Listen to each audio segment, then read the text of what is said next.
Welcome to Three Thoughts On. My name is Rafael, and today we will explore a very difficult topic. We will talk about truth. Thought number one, what is truth? The concept of truth is complex and elusive and has been debated by scholars, scientists, and ordinary people for centuries. As a result of this, many theories have been published, which has resulted in different categories and types of truth. If we dig into the origins or etymology of the word truth, we find two distinct categories surface right away. On one hand, the word is associated with fidelity, loyalty, and sincerity.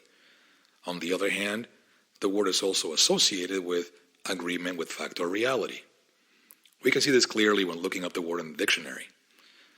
According to Merriam-Webster Dictionary, the first definition of truth is, quote, that which is in accordance with fact or reality, unquote.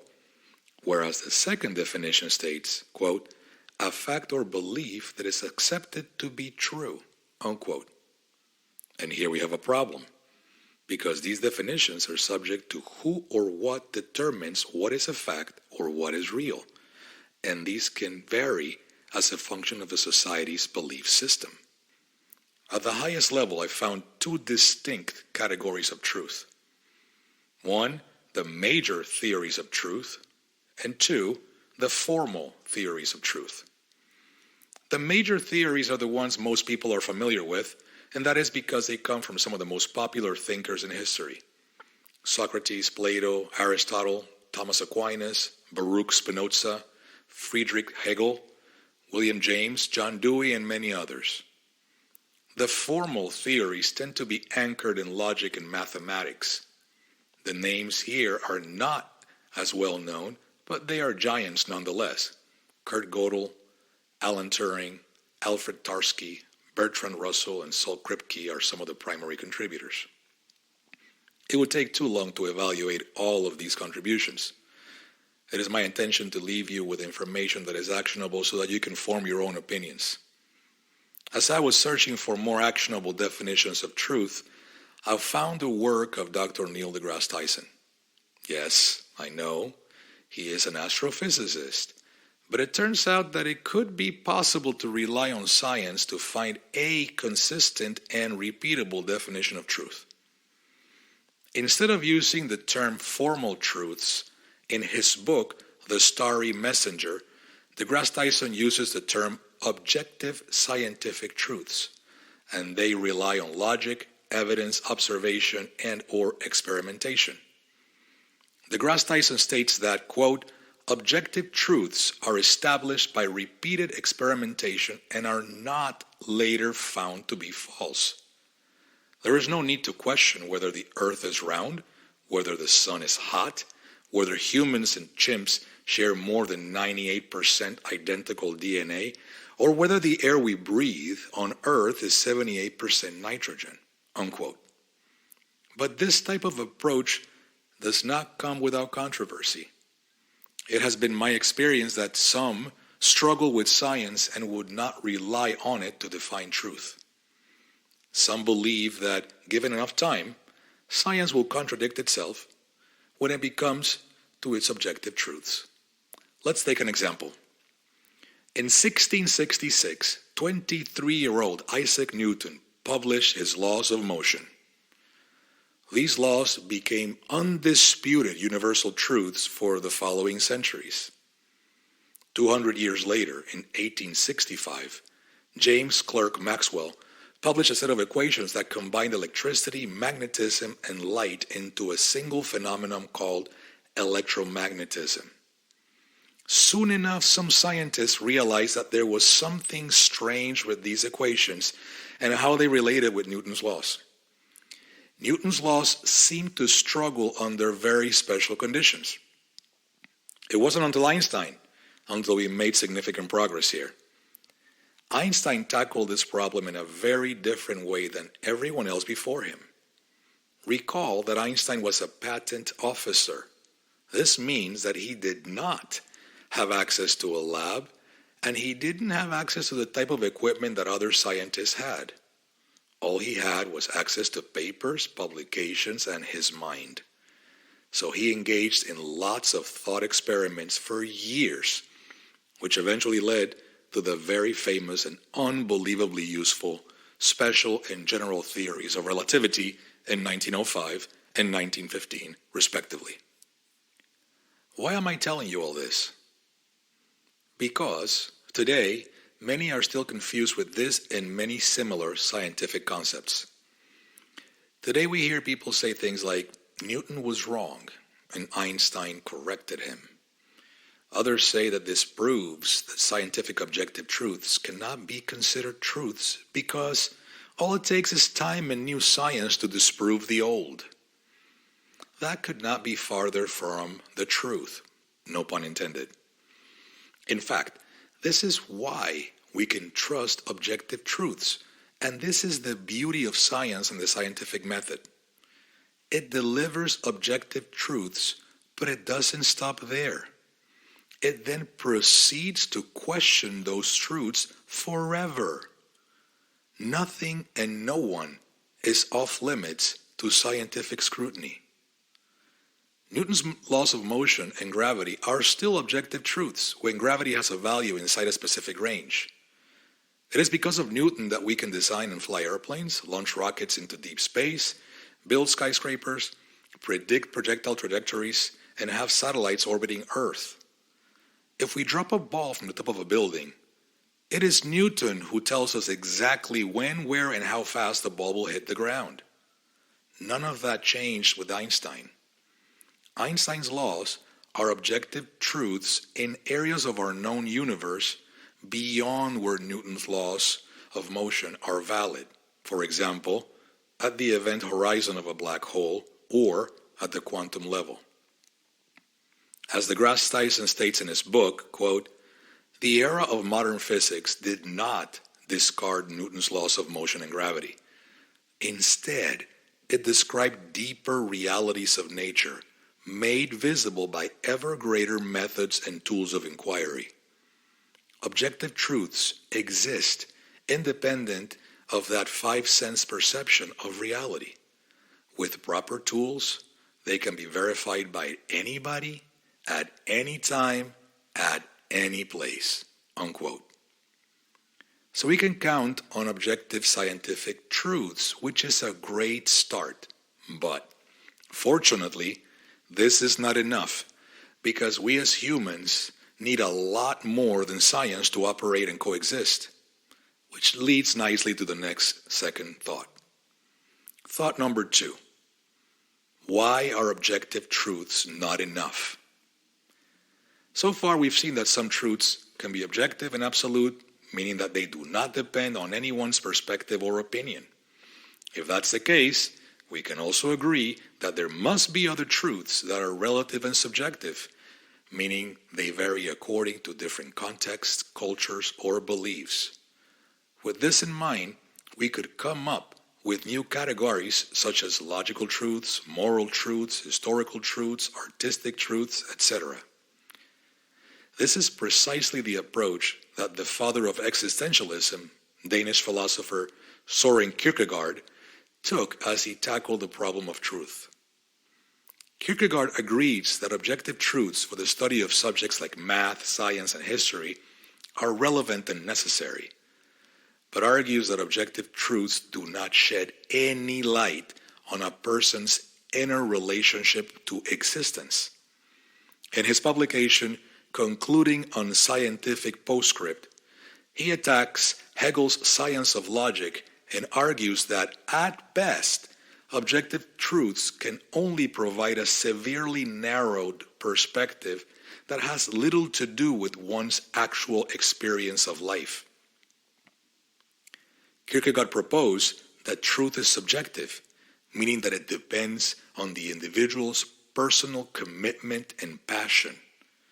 He defines subjective truth as the truth of faith, morality, art, and personal experience.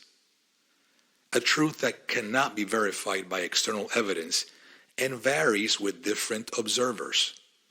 He argued that subjective truth addressed existential questions of meaning, purpose, and value, and that is more important for human existence because it involves a personal relationship with the Creator and a choice to live authentically. He defined subjective truth as, quote, an objective uncertainty held fast in an appropriation process of the most passionate inwardness, unquote. This means that subjective truth is not based on certainty or proof, but on a leap of faith and a passionate commitment to one's beliefs.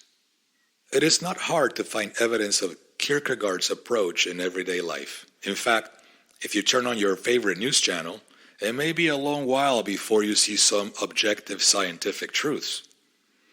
Subjective truths seem to be at the forefront of most conversations and discussions, and this can be problematic because subjective truths tend to gravitate around one very important human quality: perception. As humans, we observe the world, we perceive it through our senses, and then we use words to communicate, illustrate, and propagate what was perceived. Following this logic, we can conclude that subjective truths depend on how individuals perceive the world that is being observed. But we know that how humans feel at any given moment in time can alter their perception of the world around them. Feelings can alter our perception of what is real, and thus what could be considered truth. So, if perception is reality, and what is real is true, then does each human hold his own version of subjective truths? I'm not sure. There is a group of philosophers who may be able to help us understand the concept of subjective truth. They are called pragmatists. Pragmatists emphasize the practical and action-oriented aspect of human thought and experience. They argue that truth is a dynamic and evolving relationship between beliefs and their consequences in day-to-day human practice. To a pragmatist, truth is a function of how well beliefs work for us in solving problems, achieving goals, and satisfying our needs and desires. Truth is thus relative to human purposes, interests, and context, and it can change over time as we learn from our experiences and revise our beliefs accordingly. Pragmatist Charles Sanders Peirce proposed that truth is, quote, the opinion which is fated to be ultimately agreed by all who investigate, unquote. Sanders Peirce suggested that truth is the ideal limit of inquiry, the final outcome of a process of scientific investigation and rational deliberation that converges on a stable, consistent set of beliefs. Another famous pragmatist, William James, defined truth as, quote, the expedient in the way of our thinking, unquote. James argued that truth is whatever proves useful or beneficial for us in our practical endeavors.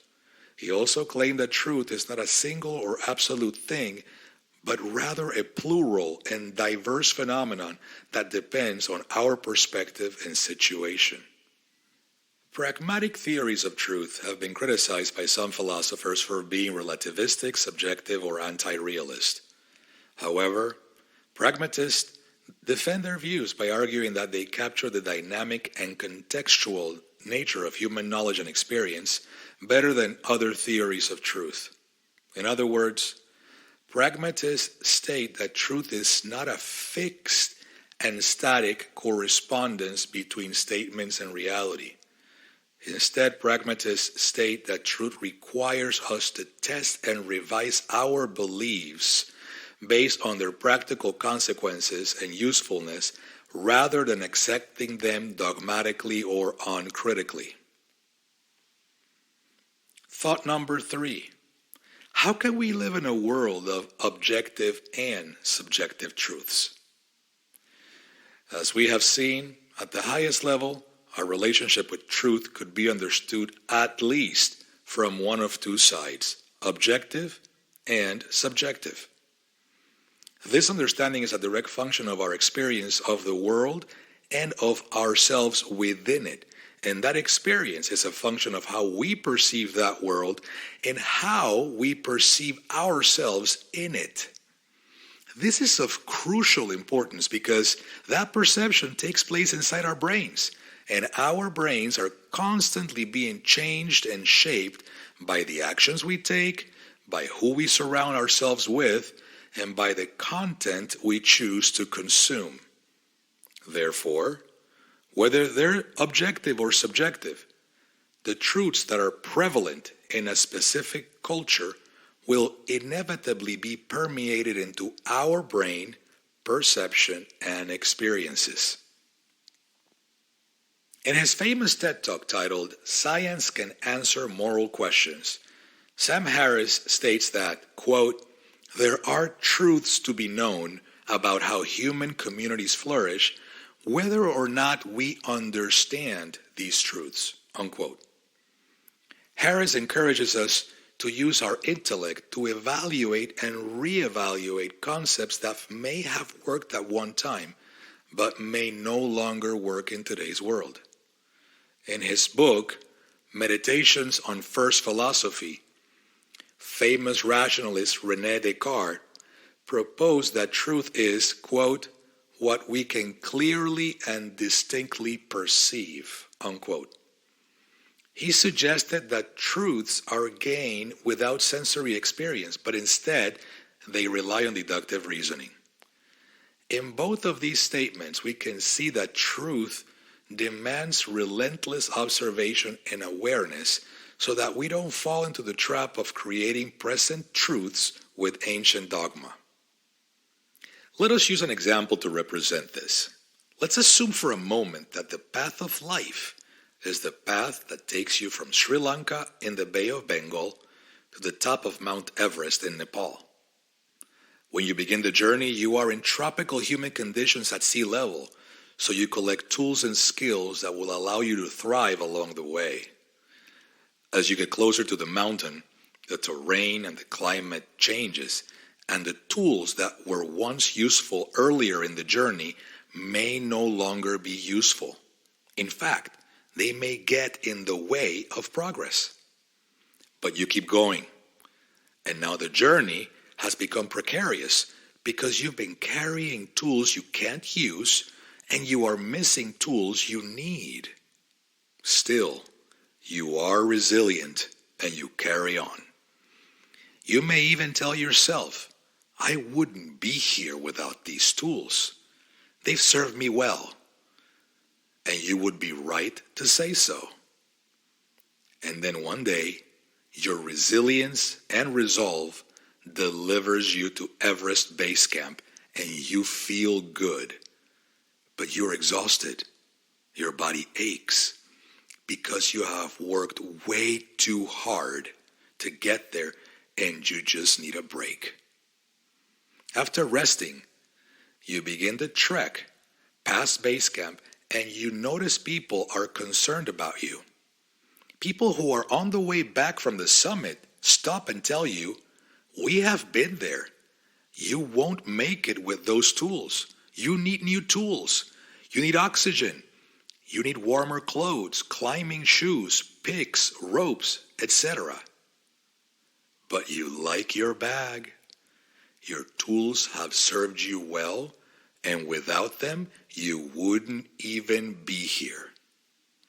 You see the dilemma here? Is it possible to get to the summit with the same tools you left Sri Lanka? Sure, anything is possible, but not probable. Socrates believed that truth is something we experience when we live what he called the good life. And that good life comes from the process of examining our lives through the acquisition of knowledge, wisdom, and virtue. He stated that, quote, "the unexamined life is not worth living," unquote. So maybe there's something to be said about the Greek aphorism, "know thyself." But what does that mean today in the 21st century? As much as we love Greek philosophy, we know they weren't perfect. We know they harbored ethnic, cultural, and racial prejudice. But that is exactly the point here. Ancient truth need not to be our truth. Instead, the process ancient philosophers proposed to arrive to truth could be useful to us today. In other words, maybe truth can manifest itself on the path of self-knowledge and living an examined life in this present moment, not in the past. Objective and subjective truths can be important and valid in their own domains. They are not necessarily incompatible or contradictory, but instead complementary and interrelated. They can enrich and challenge each other and help us achieve a more comprehensive and balanced understanding of ourselves, the world, and our role in it. This can help us make better decisions, communicate more effectively, and avoid errors and deception. However, this may not come easily. The search for truth can also be challenging, elusive, controversial, and sometimes unwelcomed. But it can also be worth it if we seek with curiosity, honesty, openness, courage, humility, and vulnerability. I will leave you with this. Scientists will defend objective truths and thinkers will defend subjective truths. The turbulent convergence of these two seemingly opposing concepts may be where we need to spend more time as we seek balance for the world around us and the universe within each of us. As I reflect on this episode, I invite us to observe the world through both of these lenses. Let us be humble. Let us be open. Let us be vulnerable and give ourselves the opportunity to experience what happens when we open our minds to the possibilities that may be so easily dismissed by preconceived notions of truth. Thank you.